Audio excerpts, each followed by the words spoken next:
इसका भाई इनसे सिर्फ 2 साल बड़ा था और ये बाजार में बैठकर एक प्लेट में कुछ नीमको और कुछ पेन वगैरह सेल करते थे, बहन भाई मिलकर। लेकिन एक टाइम ये भाई अपनी बहन को बताता है कि आप इस सामान का ख्याल रखो, मैं वहां पे जाकर आपके लिए एक रोटी और कुछ पकोड़े लेके आता हूं। लेकिन जैसे ही उसका भाई रोड क्रॉस करता है तो एक बड़ी गाड़ी उसके भाई को ठक्कर मारकर बहुत ही दूर फेंक देता है। और उसके बाद गाड़ी से वही शख्स उतरकर उसके भाई को उठाकर गाड़ी के अंदर रख के डायरेक्ट हॉस्पिटल की तरफ निकल जाता है।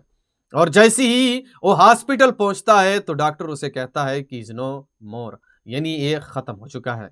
उस शख्स का नाम है जनाब प्रोफेसर। नाम मैं इसीलिए नहीं बता सकता क्योंकि उसने मुझे मना किया है। प्रोफेसर साहब का कहना था कि मैं जैसे ही इस बच्चे को हॉस्पिटल के अंदर दाखिल किया और बहुत तेजी के साथ अपने दोनों हाथों को मैंने उसको उठाया और हॉस्पिटल के अंदर भागने लगा तो उस बच्चे ने उस दौरान मेरा गिरबान पकड़ लिया।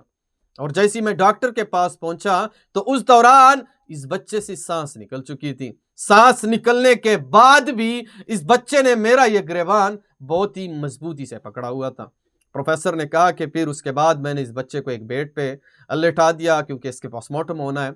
बहरहाल प्रोफेसर साहब का कहना था कि जब मैंने इस बच्चे के कपड़ों को देखा, इसके कपड़े फटे हुए थे और सामने वाले कुर्सी पर मैं बैठने लगा और सिर्फ यही एक बात सोच रहा था कि अब पुलिस आएगी, अब इसकी फैमिली लवाहिकीन आएंगे और वो मुझसे पूछताछ करेंगे, वो मुझे मारेंगे। और बहरहाल प्रोफेसर साहब का कहना था कि मैं इन सारी चीज़ों के लिए मुकम्मल तौर पर तैयार बैठा था, लेकिन सिर्फ एक ही बात से डर रहा था और वो मेरे जहन में यही थी कि अल्लाह ना करे ये बच्चा यतीम ना हो, क्योंकि जिस तरीके से उसके कपड़े फटे हुए थे मुझे यही लग रहा था।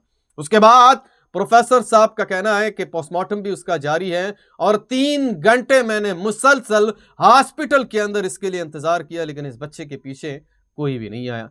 मैं शदीद परेशान हूं, शदीद मुश्किलात में हूं कि आखिरकार इस बच्चे के पीछे कोई क्यों नहीं आ रहा है। यहां तक प्रोफेसर साहब ने कहा कि ना इसके पीछे पुलिस आई, ना इसके पीछे फैमिली लवाहिकीन आए और मुसलसल 5 घंटे गुजर गए। और उसके बाद प्रोफेसर साहब का कहना है कि सामने एक नन्ही परी खड़ी हो जाती है जो मुझे घूर घूर के देख रही है और उसकी आंखों से आंसू भी जारी हैं। जैसे ही मैं इस बच्ची को देख लेता हूं फौरन इस बच्ची के पास जाता हूं और उसकी अपने गोद में उठा लेता हूं और उस बच्ची से पूछता हूं कि बच्ची क्या हुआ, क्यों रो रही हो। उसके बाद ये बच्ची ज्यादा तो कुछ नहीं बोल सकती है, लेकिन इसने इतना मुझे कहा कि अंकल मेरा भाई। और उसके बाद प्रोफेसर साहब का कहना था कि मेरे पैरों से ज़मीन निकल गई और मैं शदीद सदमे से दो चार हो गया कि अल्लाह ये मैंने कौन सा काम कर दिया है। एक बहन की ज़िंदगी मैंने बर्बाद कर दी, एक नन्ही परी का घर मैंने उजाड़ दिया। और उसके बाद प्रोफेसर साहब का कहना था कि मैंने इस बच्ची को कुर्सी पे बिठा लिया और उसे कहा कि आप परेशान ना हो। इस टाइम डॉक्टर भी निकल आ जाता है और उसे कहता है कि इसका पोस्टमार्टम मुकम्मल हो चुका है, अब आप इसको घर लेके जा सकते हो। और उसके बाद प्रोफेसर साहब का कहना था कि मैंने इसके भाई को उठा लिया, अपने गाड़ी में रख लिया। मुसलसल 6 घंटे तक मैंने इंतजार किया लेकिन इसके पीछे कोई भी नहीं आया और हम उस जगह की तरफ रवाना हो गए जहां पे ये दोनों बच्चे सामान फरोख्त करते थे। जैसी उस जगह पे हम खड़े हो गए वहां पे मकामी दुकानदारों से भी मैंने पूछा, लेकिन किसी को इसके बारे में कोई भी मालूमात नहीं थी। लेकिन एक शख्स जो कि मेरे पास आता है और मुझे बताता है कि ये तकरीबन 1 साल हो चुका है कि वो इस इलाके के अंदर आ चुके हैं। यहाँ पे नज़दीकी एक मोहल्ला है, इसके अंदर एक घर है जो मासमार है, लेकिन फिर भी एक पटा कमरा जो है इसके अंदर मौजूद है और उसी कमरे के अंदर ये दोनों बच्चे सोते थे। और उसके बाद प्रोफेसर का कहना है कि जैसे ही हम उस कमरे की तरफ निकल गए, कमरा के ऊपर उसने ताला लगाया होता, वो ताला भी मैंने तोड़ा। जैसे ही हम कमरे के अंदर दाखिल हो गए तो उस कमरे के अंदर सूखी रोटी, नमक और कुछ आलू भी उसने रखे हुए थे और ये लोग ये खाते थे। एक संदूक पड़ा हुआ था, संदूक के ऊपर भी ताला लगा था, मैंने वो ताला भी तोड़ दिया। और जैसे ही मैंने संदूक के अंदर देखा तो उसके कुछ कपड़े पड़े हुए थे और सबसे नीचे उन लोगों ने पैसे भी रखे हुए थे और पैसे सिर्फ 1800 रुपए थे।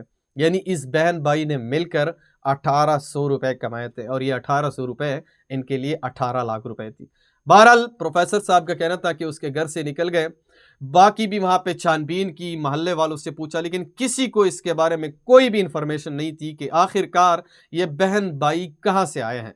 बहरहाल कोई इंफॉर्मेशन ना मिलने पर प्रोफेसर साहब का कहना है कि मैं इस बच्चे को अपने घर लेके गया, वहाँ पे उसकी अच्छी खासी आदाब और एहतराम के साथ इसकी तदफीन की, और जो उसकी नन्ही परी थी वो बार बार मुझे घूर घूर के देखती थी गुस्से से, और बहुत ज़्यादा वो मेरे सामने रोती थी। बहरहाल प्रोफेसर साहब का कहना था कि मैंने अपनी माँ को भी सारे वाक़ये से ख़बरदार किया, उसको सारा वाक़या बताया, और मेरी माँ ने कहा कि बेटा आपसे बहुत बड़ी गलती हुई है, लेकिन बस अगर आपने इस बच्ची की सारी ज़िंदगी देखभाल की, सारी ज़िंदगी आपने इस बच्ची को खुश रखा, सारी ज़िंदगी आपने इस बच्ची की ख्वाहिशातों को पूरा किया, तब जाकर अल्लाह आपको माफ़ करेगा, वरना अल्लाह आपको माफ़ नहीं करेगा, क्योंकि आपने एक यतीम बच्चे को इस दुनिया से रुखसत किया है। उसके बाद प्रोफेसर का कहना था कि मैं हर नमाज में सजदे में रेज़ होकर अल्लाह के सामने रोता हूँ कि अल्लाह मुझे माफ़ कर दे, क्योंकि मेरे हाथों एक यतीम बच्चा इस दुनिया से रुखसत हुआ है। प्रोफेसर साहब का कहना है कि मैं सारी ज़िंदगी इस यतीम बच्ची का देखभाल करूँगा, उसके कानूनी दस्तावेज़ात भी मैंने मुकम्मल कर लिए हैं, और ये बच्ची मुकम्मल तौर पर मेरी हो चुकी हैं, और मैं सारी ज़िंदगी इस बच्ची का देखभाल करूँगा, सारी ज़िंदगी मैं इस बच्ची की ख्वाहिशातों को पूरा करूँगा, और जैसे ही ये 18 साल से बड़ी हो जाएगी तो मैं इसके ऊपर आला तालीम के लिए इसको मैं बरतानिया भेजूँगा, और वहाँ पे वो आला तालीम हासिल कर सकेगी, और मेरी दिली ख्वाहिश है कि ये एक पायलट, या पायलट नहीं तो एक डॉक्टर बन जाए। उसके बाद भी मतलब प्रोफेसर साहब ने कहा कि अल्लाह मुझे सिर्फ माफ़ कर दे, मुझे यही एक शिकवा है, क्योंकि मैंने एक यतीम बच्चे को इस दुनिया से रुखसत किया है। कुछ बाज़ारों में ऐसे बच्चे होते हैं जिनके पीछे किसी बड़े का हाथ नहीं होता, और वो दर बदर ठोकरे खाते हुए पता नहीं कौन से इलाके से कौन से इलाके में पहुंच जाता है, और किसी को इसके बारे में कोई मालूमात नहीं होती। बहरहाल आप इसके ऊपर क्या राय देते हैं वो कमेंट सेक्शन में आपने मुझे ज़रूर बताना है, और इस वीडियो को भी आगे शेयर करो, जहाँ पे भी वो खुश रहो। अल्लाह हाफ़िज़।